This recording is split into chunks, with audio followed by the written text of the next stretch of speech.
Enchantée, Sueva, autrice et dyslexique. Je vous laisse un instant de réflexion. Ça y est, vous captez le problème? Je suis autrice, un métier qui consiste globalement à lire et écrire encore et encore.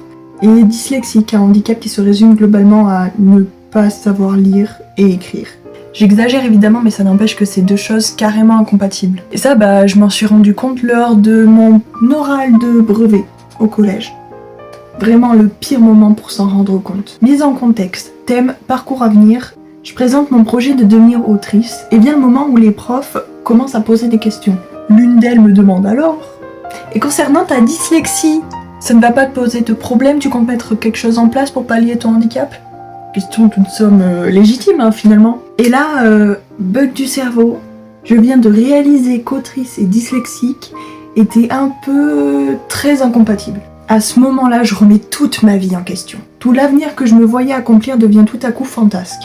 Finalement, je n'ai pas eu besoin de répondre parce que la deuxième prof est arrivée à ma rescousse en expliquant qu'il existait plein de dispositifs pour pallier à ce problème. Puis elle renchérit en expliquant qu'elle avait une ancienne élève qui était dyslexique et qui est devenue autrice. Cette prof ne venait pas seulement de répondre à ma place sur une question dont je n'avais absolument aucune idée de la réponse, elle venait aussi d'empêcher que les rêves d'une gamine de 14 ans ne se brisent, ainsi qu'une remise en question qui aurait pu me faire abandonner trop tôt. Franchement, je ne remercierai jamais assez cette prof. Et l'autre prof, bien sûr, elle voulait pas me plomber, Elle s'inquiétait juste de savoir si je savais où je m'embarquais.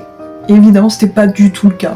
J'avais conscience de rien du tout. Plus tard, quand j'avais 18 ans, je l'ai revue et elle m'a reparlé de ce projet pour savoir où j'en étais. Du coup, j'étais trop contente de lui expliquer que j'avais déjà écrit un livre et tout, c'était trop bien. Bref, ce sont deux profs que j'adore et que je remercie pour tout ce qu'elles m'ont apporté dans ma scolarité. Allez, des bisous.